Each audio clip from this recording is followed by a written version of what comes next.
Y yo pensaba, en medio de todo este proceso, y voy a cambiar un poquito la apertura de lo que tenía en mente para el mensaje de cómo íbamos a iniciar. Hace 2 años atrás estábamos en este mismo proceso con Claudia, mi esposa, rumbo para Asia, para Hong Kong. Y nos habíamos dedicado durante muchos meses a preparar mucho toda esta salida. Así que mediante todo ese proceso nos dedicamos a hacer muchos ajustes. Nos dedicamos a cerrar todas nuestras deudas, nuestras tarjetas, las cuentas de banco que no eran útiles, dar de baja los servicios principales, porque como nos íbamos por varios meses, entonces había que dejar todo en orden, porque antes era posibilidad de 4 a 6 meses que nos íbamos. Y habíamos hecho una gira por diferentes partes del país, habíamos escrito con mucha anticipación.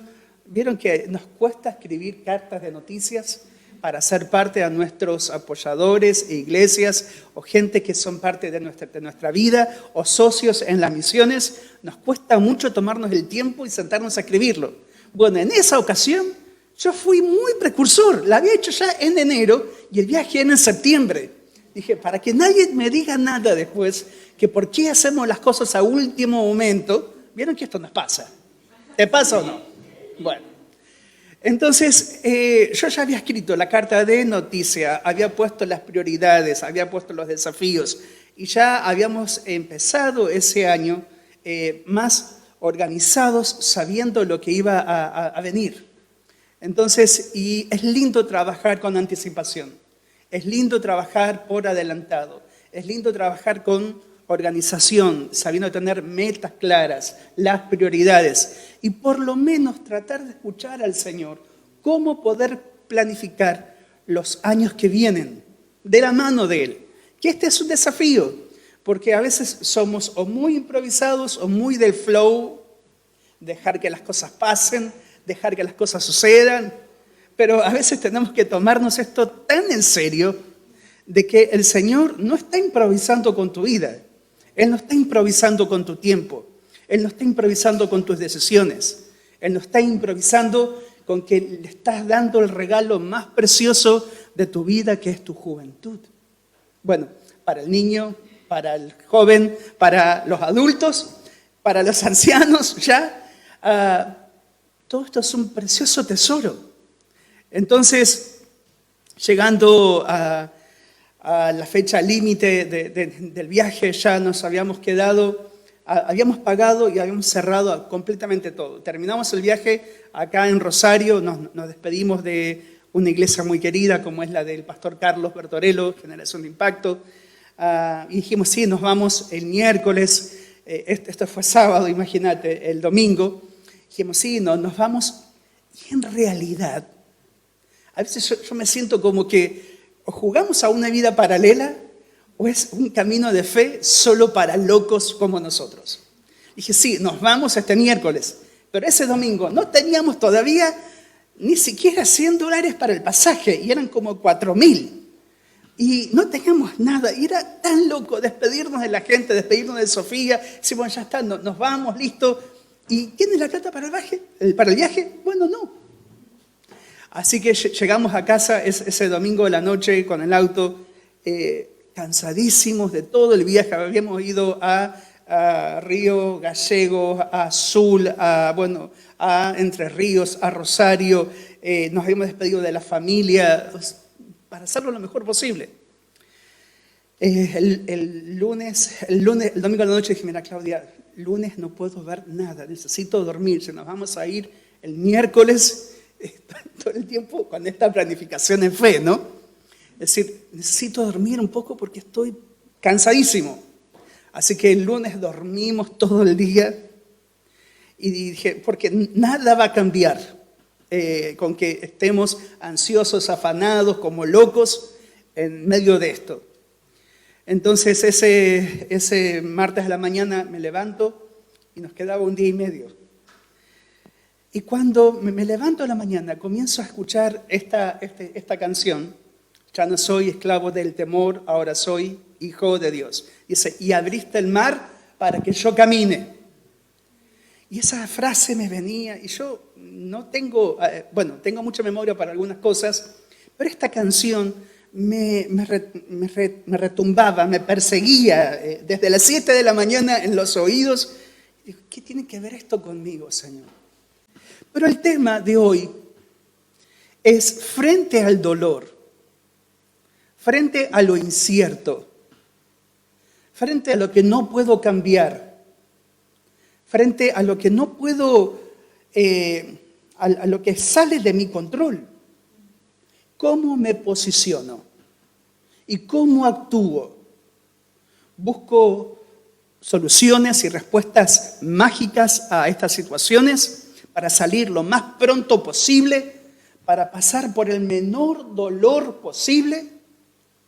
Y claro, si yo veo esta experiencia de 2 años atrás y lo comparo con los otros 15 viajes a Hong Kong que tuve y a Asia, digo, ¿por qué no puede ser diferente en cada viaje y saber que ya uno tiene un patrimonio o ¿cómo se dice? Un sponsoriado, no, eso ya es un Spanglish total. Patrocinadores, apoyadores, que ya uno sabe que vos decís, y ya salió.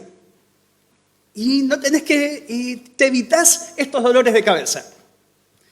Y digo, Señor, quisiera que fuera diferente, pero gente, en mi vida particular, cada uno de estos viajes, que 4 han sido en familias y después el resto he ido con equipos, siempre he ido con equipos, nunca sé cómo esto se va a lograr. Y ese proceso es el que me resisto.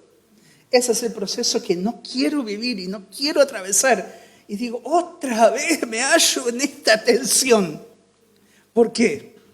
Porque no queremos la presión, porque no queremos el dolor, porque no queremos atravesar ese proceso de tensión, de quebranto, de ajuste, de sacarle como esta prensa cuando se ponen las aceitunas bajo una prensa que se saca ese aceite extraordinaria de oliva, que es la mejor en la primera prensa, que saca ese aceite riquísima.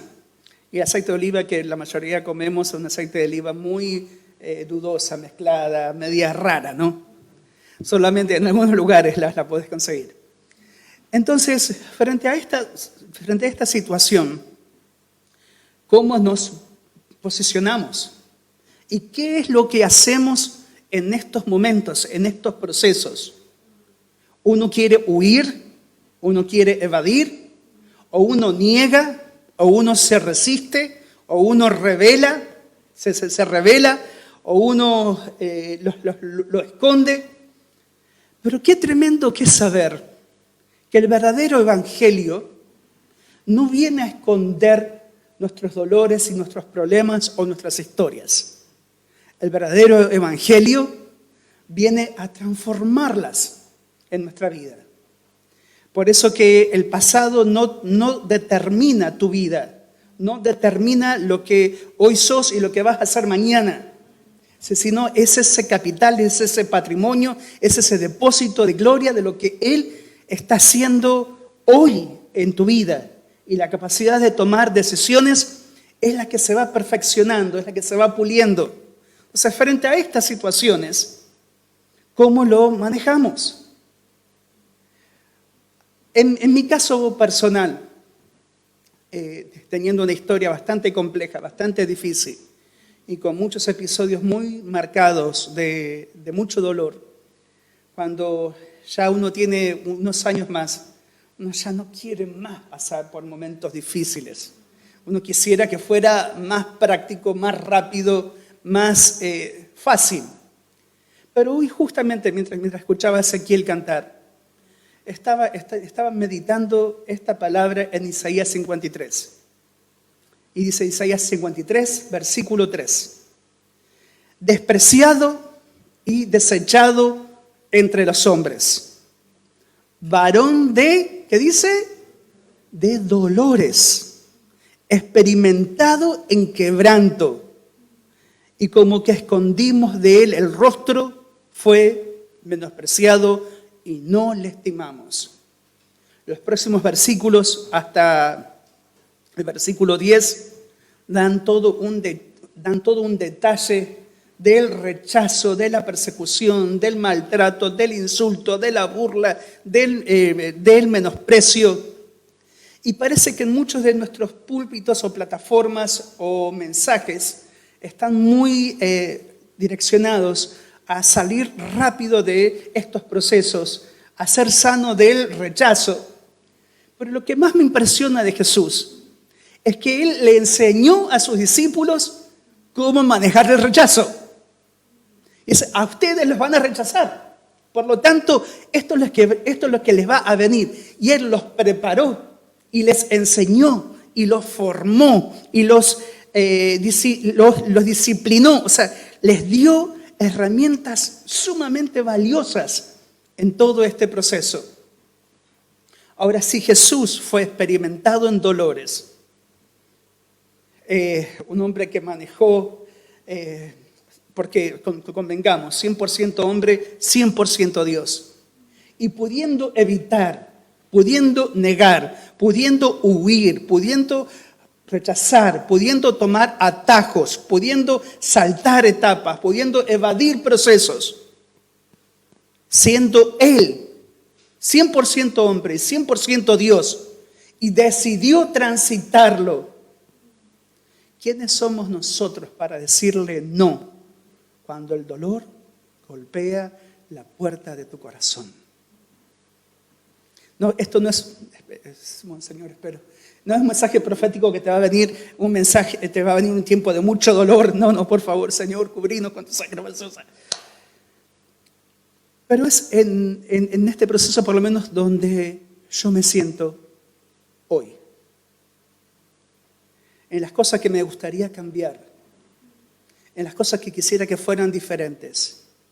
En las cosas que se dieran bajo otro formato. En las cosas que me parecen injustas. En las cosas que me siento que yo tengo un derecho. Y viene esta palabra y me golpea el corazón. Si Jesús fue experimentado en dolores, y aún todo este proceso, lo más increíble de Jesús es que la salud emocional, la salud mental, la salud física, la salud espiritual que Jesús tenía, el dolor, el rechazo, el desprecio, la burla, la persecución, el maltrato y hasta el castigo físico y el martirio físico no lo movió nunca de su propósito en Dios. Yo digo, qué tremenda esa capacidad que Jesús tenía, que frente a esa situación no se justificaba, no desarrolló un espíritu amargo de venganza, de cinismo, de crítica. Claro, porque a vos todavía no te tocó vivir todo lo que a mí me tocó vivir. Porque a vos no te tocó dejar esto y lo otro. Y a veces como que hacemos como un chicaneo, ¿no? A ver quién dejó más, quién dejó menos. Y entramos como en una competencia a ver quién renunció más, quién renunció menos. Dijo, ay Dios mío, si el Señor, ¿qué diría? ¿Qué pensaría el Señor en momentos como estos? Entonces, frente a estas situaciones, si esto no lo movió a Jesús en absoluto, ¿qué tendré que desarrollar en mi vida con Él para que todos amamos a Jesús, ¿no es cierto, en este lugar?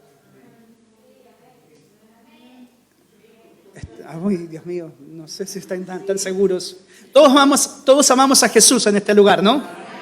¿En las redes también? Bueno, eso espero. Y si no, es buen tiempo para aprender a amar a Jesús con todo el corazón. Anhelamos su presencia, ¿no es cierto? Queremos ser como Él, ¿no es cierto? Queremos su liderazgo entre nosotros. Aprendemos de su liderazgo, de su carácter, de sus palabras, de su modelo, de toda su vida, de todo su andar. Bueno, quiero decirte que el dolor no lo vas a poder evitar si quieres ser como Jesús. Y vas a tener que aprender a cómo manejarlo como Él lo hizo. Muchas de nuestras teologías están llenísimas del punchi, punchi, punchi, o el pum para arriba, o el mecanismo del éxito, o de la victoria, o del gozo en todo tiempo, que el hermano debe estar gozoso todo el tiempo cuando llega a la iglesia, y porque si lo ves con cara triste, ay, este hermano es poco espiritual, y nunca faltan esos hermanitos y hermanitas que cuando llegás, decir, vamos, alegrate, che, y a vos se te acaba de morir un ser querido. Vos decís, ¿qué pasa?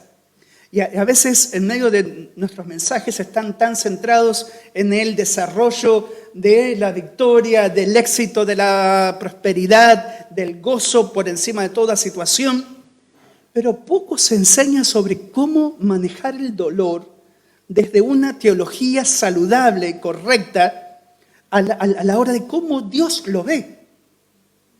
Porque para Dios el manejo del dolor es muy importante, porque esto te puede perpetuar en el dolor, estancarte en el dolor, desarrollar una personalidad completamente equivocada, o podés de la mano de Él transformar tu valle de lágrimas, transformar de su mano con Él el dolor cuando Él quiera, cuando Él lo diga, cuando Él lo determine.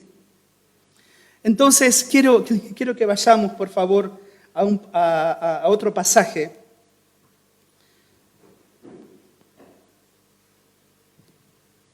Que está en Génesis capítulo 26.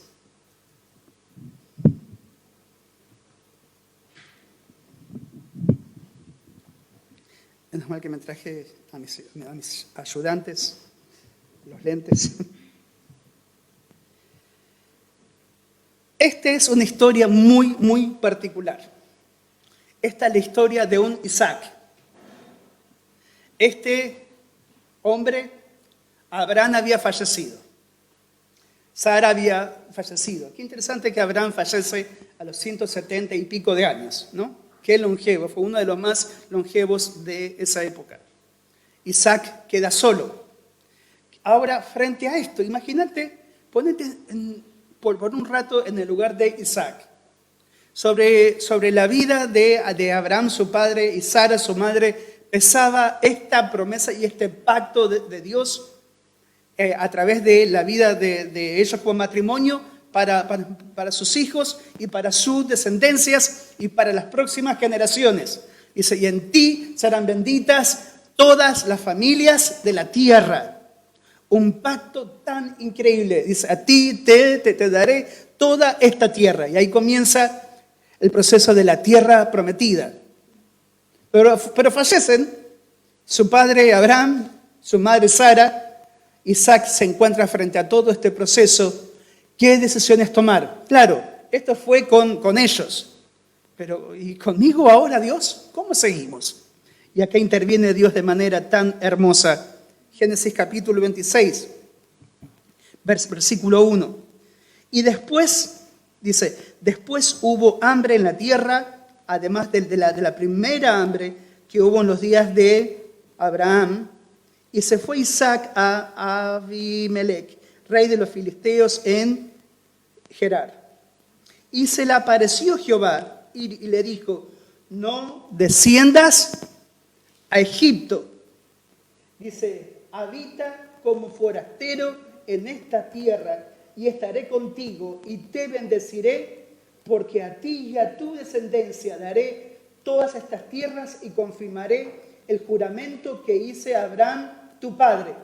Multiplicaré tu descendencia como las estrellas del cielo y daré a tu descendencia Todas estas tierras y todas las naciones de la tierra serán benditas en tu simiente, por cuanto oyó Abraham mi voz y guardó mi precepto, mis mandamientos, mis estatutos y mis leyes.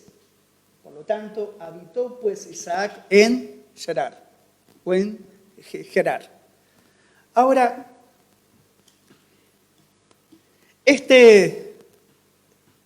las promesas que encontramos en la Biblia son hermosas.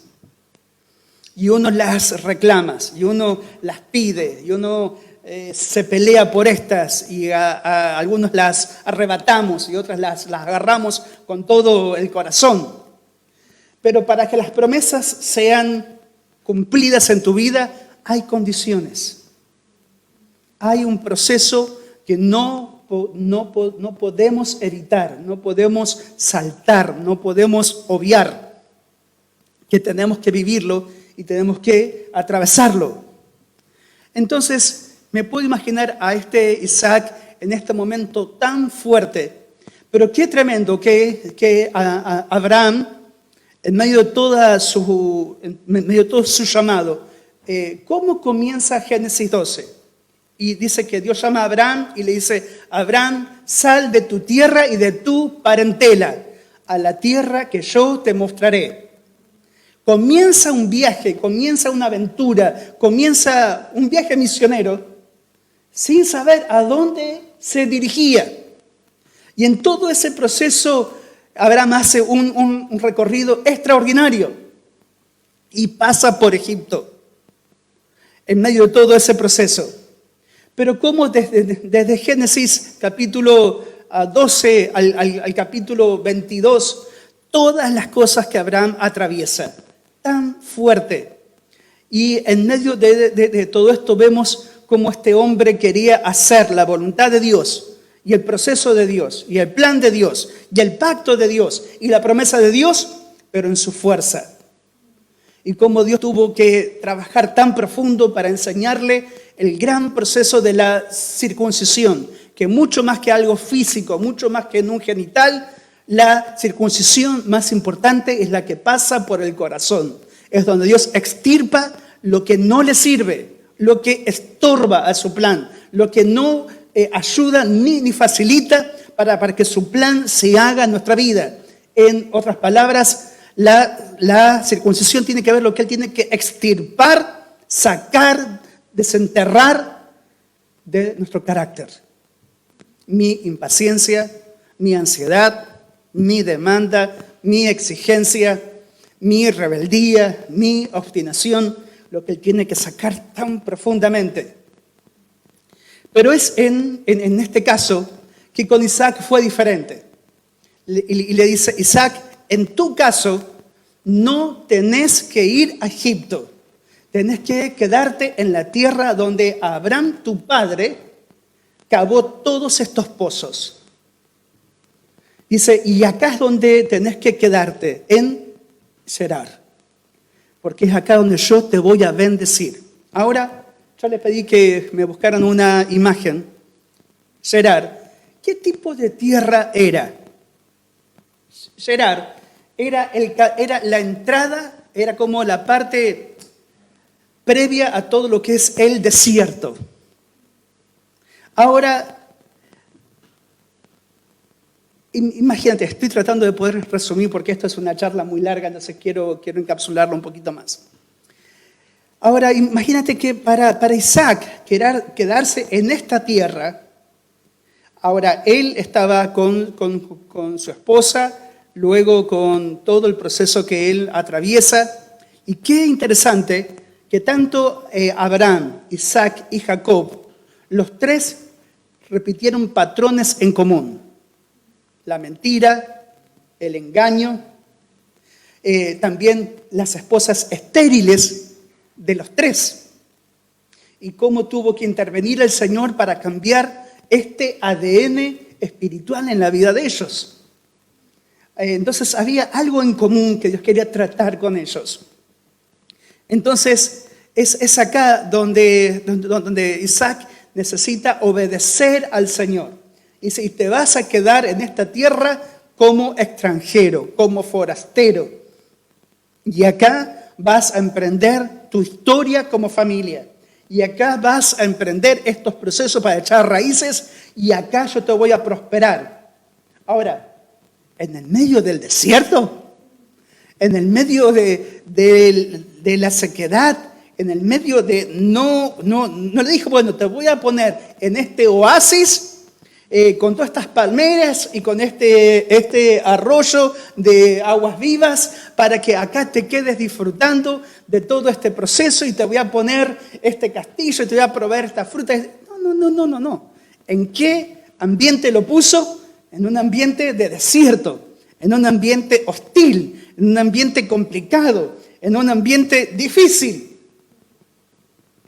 donde uno no quisiera estar, donde uno quisiera huir rápido y buscar algo que sea más fácil, más cómodo, donde me sienta mejor, donde tenga menos ruido, donde mis compañeros me hagan poco ruido a la hora de irme a acostar o a la hora de levantarme, que me dejen tranquilo en el día libre, donde tenga mi baño propio en mi propia habitación y pudiera hablar muchas cosas de los años que tengo en la misión. Claro que acá no pasa. Entonces, este Isaac, plantado en un terreno agreste, en un terreno difícil, complicado, de desierto. Y es en medio de todo esto donde comienza la bendición de Dios a verse para transformar un terreno como este. Ahora vos imagínate, este pozo era un pozo que llevaba mucho tiempo de construcción, llevaba muchos días, llevaba herramientas, picos, palas, el filo correcto y el peligro de construir un pozo como este. ¿Sabes cuánto tenés que cavar en un proceso de desierto como este para poder hallar agua? Alrededor de unos 70 metros. Solo así se puede encontrar agua en terrenos como estos. Y esta agua es de estos manantiales subterráneos que circulan bajo tierra, que la única forma de poder acceder a estos es cavando profundo. Ahora, sobre este pozo radica el secreto de la vida o de la muerte. Porque sobre esto vive la familia. Sobre esto se bañan, comen, limpian, se higienizan, riegan, alimentan a sus animales, el campo, el riego. Sobre esto radica la vida entera. Entonces, un pozo de agua no era un pocito más que yo cavo 1 o 2 metros nada más y ya está. O ahora tenemos muchas formas, muchas maquinarias para las perforaciones, para poner bombas sumergibles, para hacer de todo para extraer agua. Y ahora qué tremendo que justo en medio de la sequía tan grande que estamos viviendo, una sequía histórica en toda la línea del litoral hasta Brasil, una bajante como nunca antes en todo el Paraná, que nos pone en jaque una historia de una tierra, de toda una región que hemos tenido abundancia de agua, ahora parece que se está secando. Y para salir de toda esta crisis histórica de la faltante de agua y de esta crisis hídrica que estamos atravesando, va a tardar muchos meses en recuperarse, a menos que llueva torrencialmente en Brasil y eso pueda habilitar que haya más caudal, pero ni siquiera está en pronóstico la lluvia. Entonces yo digo, ahora, sobre este pozo radicaba la vida entera. Ahora, ¿qué tuvo que hacer Isaac? Versículo 7, dice, y los hombres de aquel lugar, bueno, acá comienza el proceso los voy a parafrasear por cuestión de tiempo, sino esto no es una enseñanza, esto es una prédica, a veces yo me olvido. Dice, en estos versículos de 7 al 11, Isaac vuelve a repetir el mismo mecanismo de engaño que hizo Abraham, su padre, 2 veces. Por lo menos este lo hizo una sola vez. Abraham, en esto había un patrón, un comportamiento en la línea de su descendencia.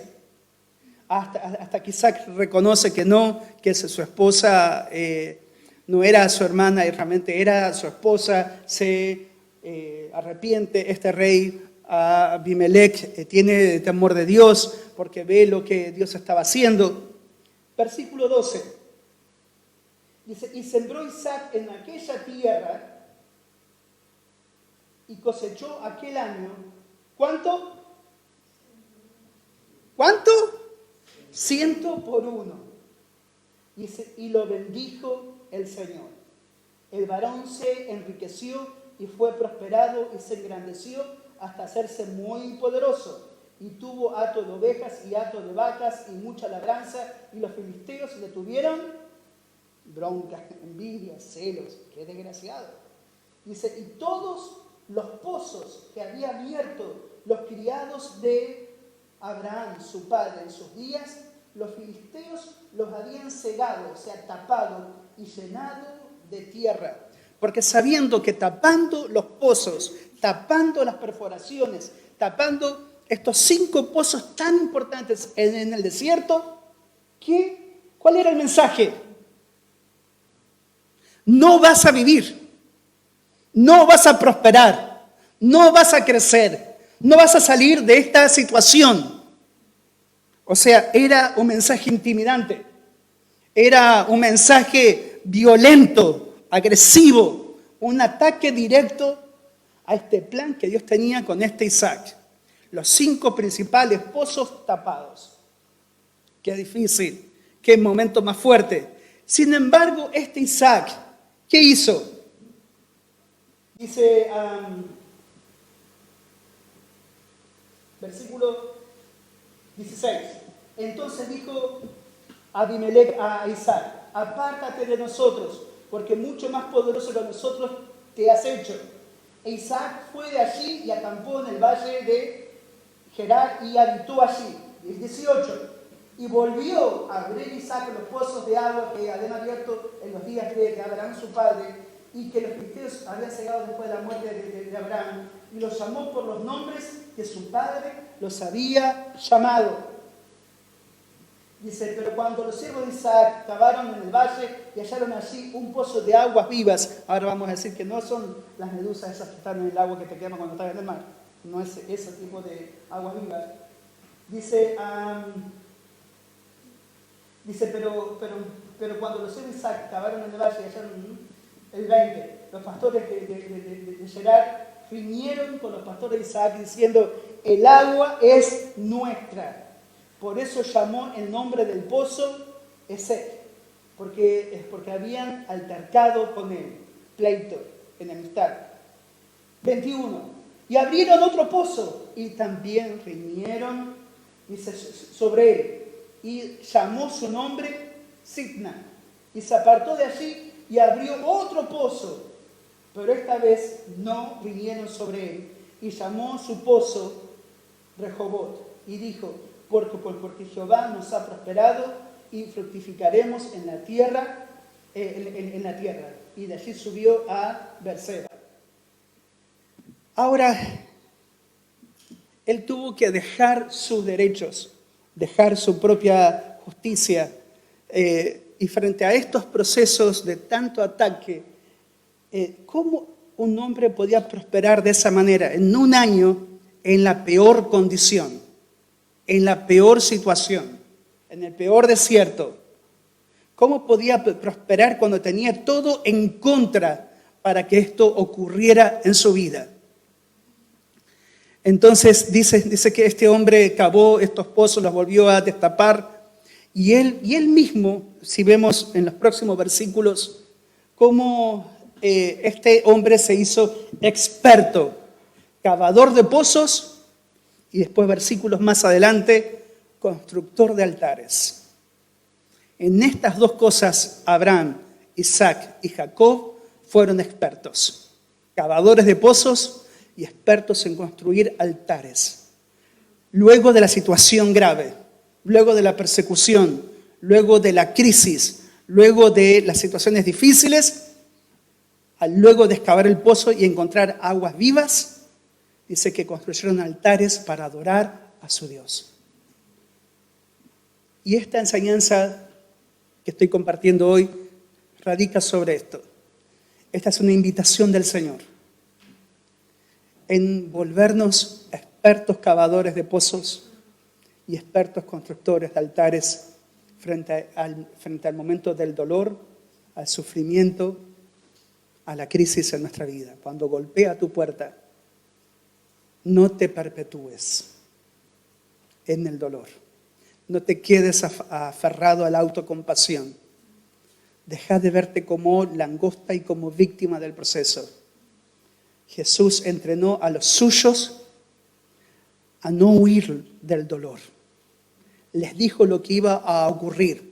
Dice, pero yo les envío uno que es increíble en la vida. Dice, y este es el Espíritu Santo.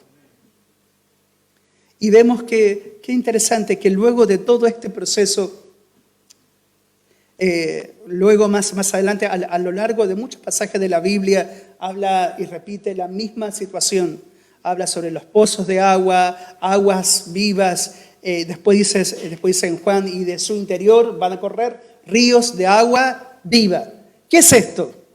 Estos son los manantiales subterráneos a mucha profundidad, que son aguas dulces, que cuando crecen producen vida todo a su alrededor y bendicen y transforman todo lo que tienen en ese desierto. Estas aguas vivas lo transforman. Son aguas muy saludables, son aguas sumamente buscadas, a diferencia de las aguas amargas o cuando uno perfora en las napas, por ejemplo, en la zona del litoral. Cuando uno perfora las napas, uno puede acceder al principio a esa agua a pocos metros, pero la mayoría de esa agua está contaminada.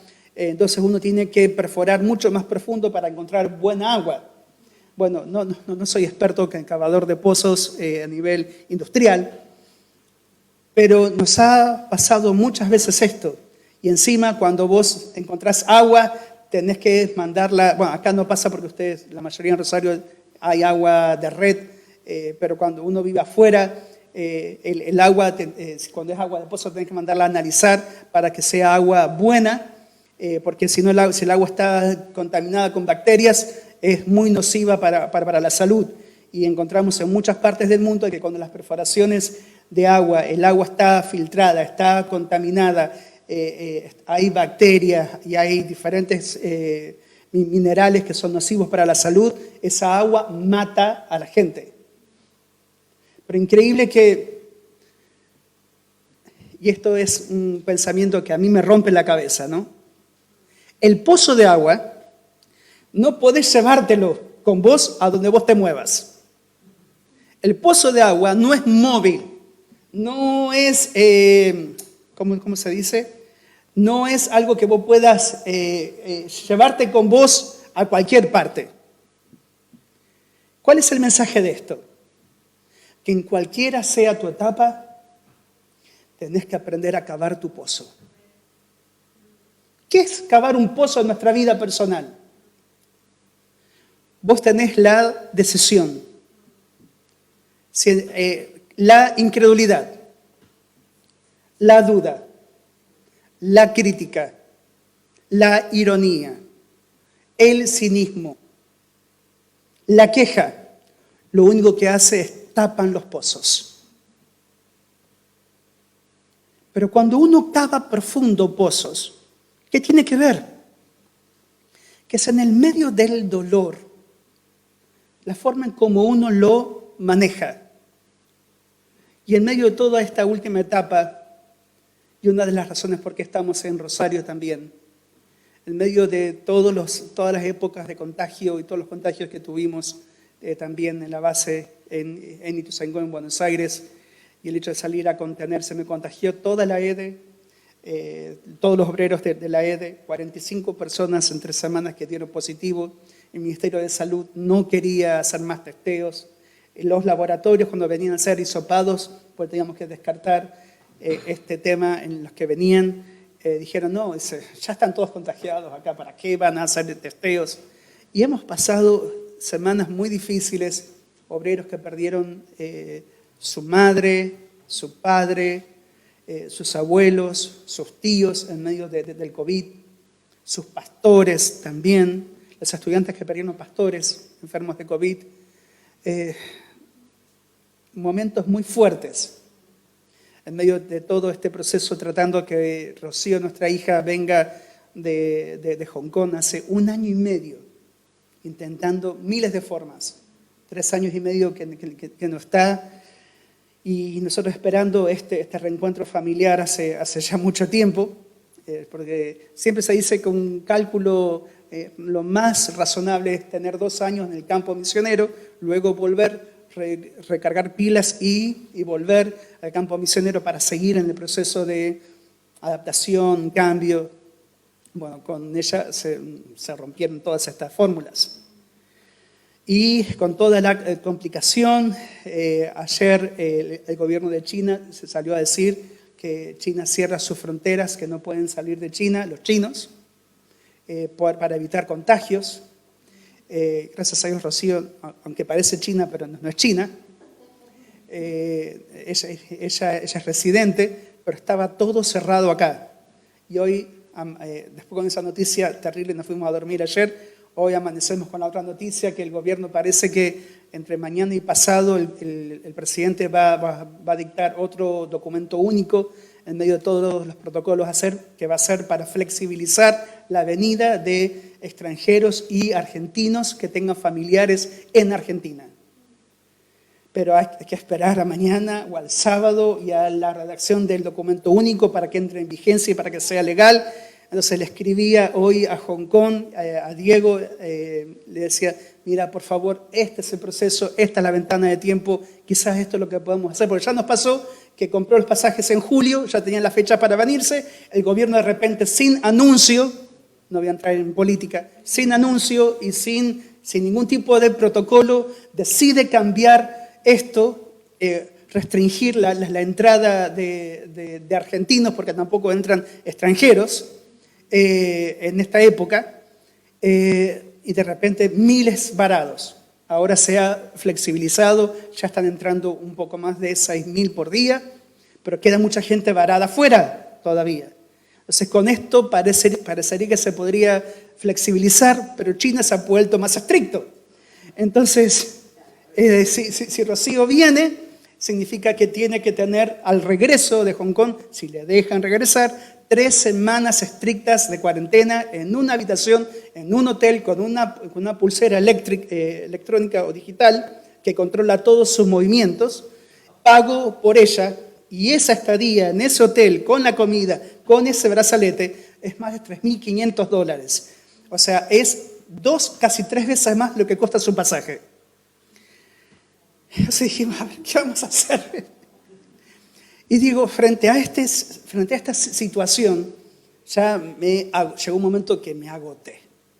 Me agoté y dije, ya está, no puedo más. Y comencé con un proceso de crisis.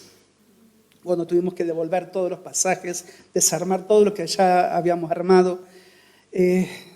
Encima habíamos armado con Paula, acá de Rosario, toda una forma de engañar a Sofía para sorprenderla en el proceso. Y de repente tuvimos que desarmar todo eso, decirle a Sofía, mira Sofía, al final te íbamos a traer por esto, pero no lo vamos a lograr. Ay, Dios mío. Entonces ahí yo entré en un proceso de decir, Señor, yo necesito que me hables. Y esto es lo lindo, que para cada situación hay un mensaje de Dios. Para cada momento de crisis hay un mensaje de Dios. Para cuando el dolor golpea tu puerta y parece que se perpetúa en tu vida, hay un mensaje de Dios. Dios quiere hablarte personalmente. ¿Cómo? Para que caves pozos más profundos en tu vida interior. Por eso que cuando yo hoy te escuchaba, Ezequiel, creo que vos has cavado varios pozos, aunque lamentablemente te faltan muchos también. Pero creo que ya cavaste varios pozos profundos. Porque esta es la promesa, que el Espíritu Santo nos va a enseñar, nos va a guiar, nos va a traer de la verdad del Padre, nos va a revelar de su corazón y de sus secretos. Él nos va a llevar de nuevo al corazón del Padre Y frente a la pandemia, frente al dolor, frente a la oposición, frente a la tensión, algo de lo que el Señor me habló y tuve que pedir mucho consejo para todo este tiempo. Claudia mucho más robustecida emocionalmente que yo, o de repente se brotó con la carga, una infección terrible, después tuvo que hacer una cirugía en la boca, bueno, eso es otro tema. En todo ese proceso tuve que aprender a escuchar al Señor. Y si hay algo que no cambia delante de la eternidad de Dios, ese es un aspecto del carácter de Dios tan hermoso para estudiar y profundizar durante mucho tiempo, porque es impresionante lo permeado que estamos por la temporalidad y que necesitamos mucho más conciencia, mucha más revelación de la eternidad, más que de la temporalidad. Y es en este proceso que frente a esta eternidad, no importa los muchos o los pocos años que tengas, siempre seremos sus niños. Y si algo que Dios quiere revelar en momentos del dolor, en momentos que sentís que no puedes más, en momentos que se te acaban las respuestas y que nada de lo que hagas va a cambiar lo que está frente a vos, es cuando es la gran oportunidad para refrescarnos en esta idea. Necesitamos reaprender todo el tiempo para volver a ser esos niños, esas niñas en sus brazos, aprendiendo de esa paternidad presente, comprometida, determinada en corregirnos, pero también en abrazarnos. Y de esa maternidad aprendemos, esa maternidad de Dios, aprendemos la consolación, aprendemos el ánimo, aprendemos de esa fortaleza. Y solo los expertos, solo los experimentados en dolores y quebrantos, son los que podrán resolver y salir y transformar el dolor en un gran crecimiento. La semana pasada me costaba dormir en medio de todo lo que estábamos viviendo, y me vino un pensamiento, y con esto termino. Y este pensamiento que me vino y que creo que es el Señor hablándome, el Señor me decía: hay que ser muy valiente para enfrentar el dolor y no huir de él.